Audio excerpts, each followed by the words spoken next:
والدہ، کیا آج آپ مجھے اچھی سی کہانی سنائیں گی؟ جی پیارے بیٹے، آج میں آپ کو اس وقت کی کہانی سناؤں گی جب زمین پر کوئی بھی نہیں رہتا تھا۔ یہ بیابان تھی۔ اصل میں ہم سب انسانوں کے باپ حضرت آدم علیہ السلام اور سب انسانوں کی والدہ حضرت اماں حوا کی۔ یہ وہ کہانی ہے جو تجسس، سبق اور اللہ کے کرم سے بھری ہوئی ہے۔ زبردست والدہ، میں تیار ہوں، آپ مجھے ساری کہانی سنائیے۔ دنیا کی شروعات سے بہت ہزاروں سال پہلے کی بات ہے۔ اللہ نے فرشتوں سے ارشاد فرمایا، میں ایک نئی مخلوق پیدا کرنے والا ہوں، میرا خلیفہ جو دنیا میں رہے گا۔ فرشتے بہت حیران ہوئے، اے اللہ، کیا وہ آپس میں لڑیں گے نہیں اور فساد نہیں برپا کریں گے؟ اللہ نے فرمایا، جو میں جانتا ہوں تم نہیں جانتے۔ اللہ تعالیٰ کو تو سب پتا ہوتا ہے نا ماما؟ بالکل میرے بچے، اللہ تعالیٰ نے دنیا کے مختلف کونوں سے مٹی اکٹھی فرمائی، سرخ، سفید، سیاہ اور بھوری، اور اسے پانی کے ساتھ گوندھا۔ اللہ نے انسان کو تخلیق فرما دیا، پھر اللہ نے اس میں روح پھونکی، حضرت آدم میں زندگی بھر گئی اور وہ پہلے انسان بن گئے۔ سبحان اللہ، یہ سب کتنا شاندار ہوا ہوگا۔ جی میرے بچے، بے شک۔ پھر اللہ تعالیٰ نے فرشتوں کو ارشاد فرمایا، آدم کو تعظیماً سجدہ کرو۔ سب فرشتوں نے اللہ کے حکم کو تسلیم کیا، لیکن شیطان نے انکار کر دیا۔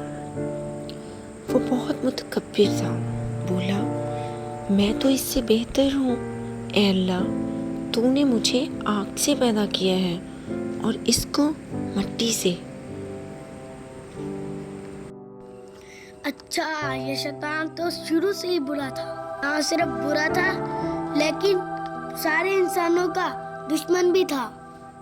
جی میرے بچے، اسی لمحے سے شیطان انسان کا سب سے بڑا دشمن بن گیا۔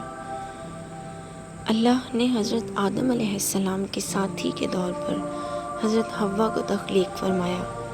وہ جنت کے خوبصورت باغوں میں رہتے، دریاؤں، پھلوں اور پھولوں سے بھرے ہوئے ان باغوں میں اللہ نے فرمایا، جو مرضی آئے کھاؤ پیو، لیکن اس درخت کے قریب مت جانا۔ والدہ، جنت تو پھر بہت خوبصورت ہوتی ہوگی نا؟ جی بیٹے، دنیا کی ہر چیز سے زیادہ پیاری۔ لیکن شیطان تو حسد کی آگ میں جل رہا تھا۔ اس نے حضرت آدم اور حوا کے دماغ میں وسوسے ڈالے، اگر تم اس درخت سے کھاؤ گے تو فرشتے بن جاؤ گے۔ پہلے تو وہ نہ مانے، لیکن آہستہ آہستہ وہ مان گئے اور وہ پھل کھا لیا۔ اب تو ان کی معصومیت ختم ہو گئی۔ وہ بہت شرمندہ ہو گئے اور توبہ کی درخواست کی۔ وہ چلائے، اے رب، ہم نے اپنی جانوں پر ظلم کیا ہے، اگر تو نے ہمیں معاف نہیں کیا اور ہم پر رحم نہ فرمایا تو ہم خسارہ پانے والوں میں سے ہو جائیں گے۔ والدہ، تو کیا اللہ تعالیٰ نے معاف کر دیا انہیں؟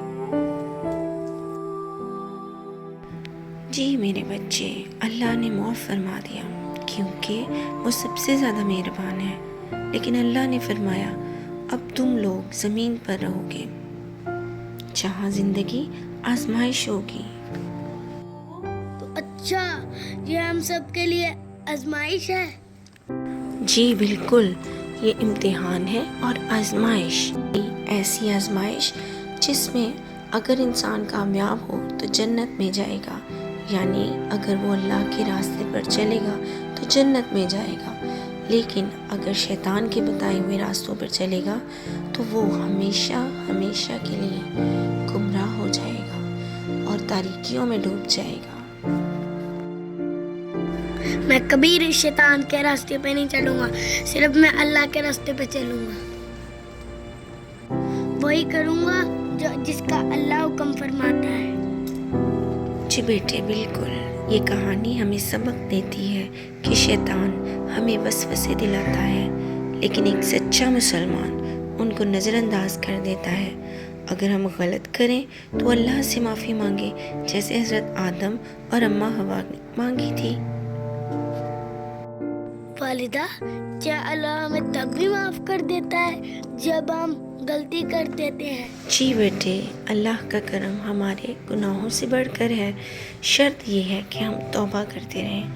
یہی اس کہانی کا سبق ہے۔ شکریہ والدہ، یہ بہت اچھی کہانی تھی۔ میں ہمیشہ اللہ کی بات مانوں گا، شیطان کی کبھی بات نہیں مانوں گا۔ ماشاء اللہ میرے بچے، اب اپنی آنکھیں بند کرو اور سکون سے سو جاؤ۔ اللہ تعالیٰ آپ کو صراط مستقیم پر چلائے، آمین۔